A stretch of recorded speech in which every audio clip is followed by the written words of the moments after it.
Welcome to Strip Cover Lit, where we squeeze the bigger picture out of literature. I'm Adrian Fort, and we are here for another entry into the Writer's Quote series. This is Writer's Quote 29. I'm going to be doing these, I think, on a monthly basis at this point. I'm not sure. So there's a whole list, a whole playlist on the channel of Writer's Quotes, if you are not familiar with it, but I think I am going to get to a certain number and stop. I don't know if that number should be something nice and round like 50, something like 52, so that there's a one per week in an entire year type deal, maybe 100. I'm not sure. If you have any thoughts on that, let me know. But today's writer's quote comes to us from George Orwell, and it is as such. When I sit down to write a book, I do not say to myself, I am going to produce a work of art. I write because there is some lie that I want to expose, some fact to which I want to draw attention, and my initial concern is to get it a hearing. Now, that's interesting. That is an interesting quote.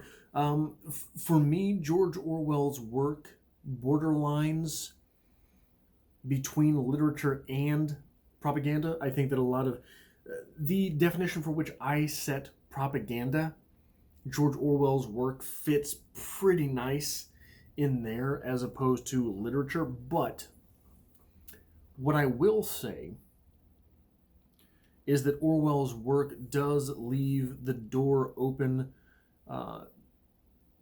sort of to other interpretations. It's hard to make Animal Farm about anything other than communism, but you can do it. It also leaves open to interpretation a lot of the moralizing or emotionalizing that there is to be done against work. For example, I am really fond of the boxer character from from Animal Farm. I will work harder, right? I think, spoilers, the death of Boxer leaves open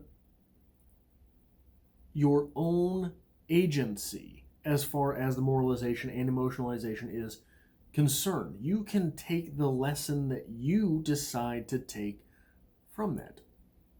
Was Boxer simply used, abused, and set off to die?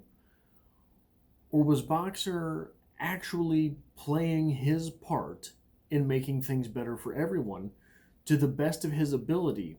Because he knew that fate was always a possibility.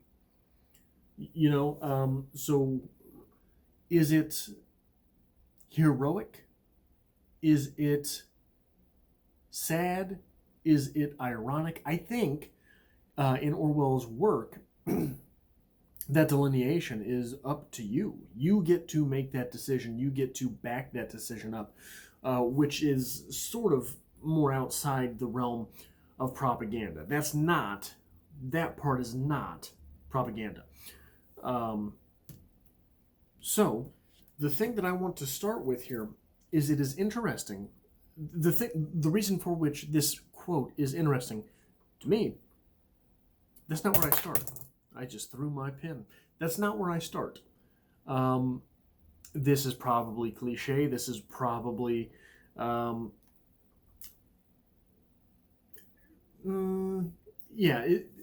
we'll stick with cliche because I don't want to call myself the rest of those names. I like to start with a character. I think that it's important to start with a character, not an idea. Ideas are where a lot of genre fiction starts. Not that there's anything wrong with genre fiction, but that's where a lot of science fiction, for example, starts. Michael Crichton was sitting around one day thinking, oh, you know what would be interesting to write about? I mean, if they could find one of these mosquitoes with a little bit of DNA in it, but if that DNA came from a dinosaur and we could clone dinosaurs, that'd be pretty cool. He didn't start that novel with the idea of Ian Malcolm. He started that novel with the idea of cloning dinosaurs. So call me pretentious if you must. I'll take it. And I will continue trying to write starting with characters. But it is interesting to me to note how often I have started my projects with conceits as opposed to maybe ideas. Conceits such as, what is it like to XYZ? Not necessarily what it is that Orwell says a lie or a fact, but a question with some, so a conceit, sort of a question with some sort of, not an answer. I don't think it's safe to call a conceit an answer. It's more of an assertion.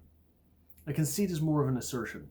But oftentimes, instead of a fact or a lie, a conceit comes with a type of character that must be using it, right? So one of the common conceits that you hear thrown around, used as an example, is the conceit in John Donne's The Flea, in which a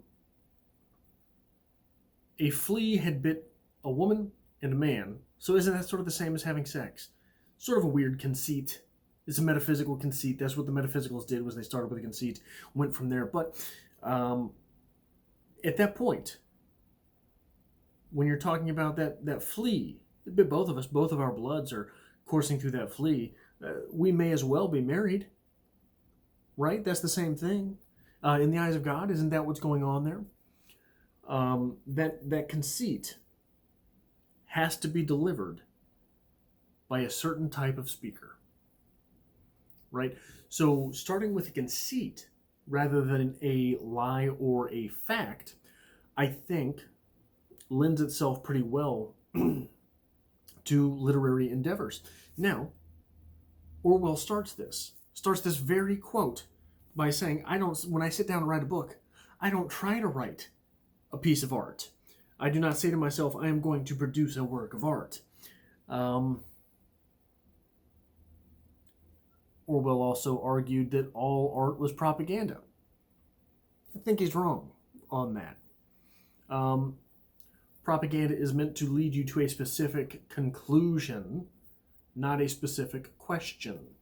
And though all artists might have a specific answer in mind, the execution of their work leaves open the question of whether or not you come to the same conclusion. There are all sorts of work. Fight Club, really good example. So Fight Club, Chuck Palahniuk actually has much of the same reaction to Fight Club that narrator does in his questions about the people who are in Operation Mayhem. Narrator does not believe that all of these people in Operation Mayhem can seriously be considering the stupid ideas that they are considering as reality. He doesn't understand that part. Chuck Palahniuk says that in the reaction to Fight Club, he didn't understand that so many young men were going to take so readily to the ideas presented that he thought were just bullshit. He thought that he was presenting bullshit ideas, and he was trying to expose some type of idiocy that is rampant in society and quite transparent. But instead, what happened was he presented all of these ideas to a generation of young men who had never heard them before. And though they may have been cliche to Chuck Palahniuk, though they may have seemed hollow to Chuck Palahniuk, they held a whole lot of meaning for certain people. So that's where Chuck Palahniuk wrote Fight Club with certain things in mind that his audience did not share, certain conclusions that his audience did not come to after their reading of the work. So I think that so long as you're, maybe, who was it? I don't remember who it was. Maybe it was Harold Bloom. Was it Harold Bloom? That said, all great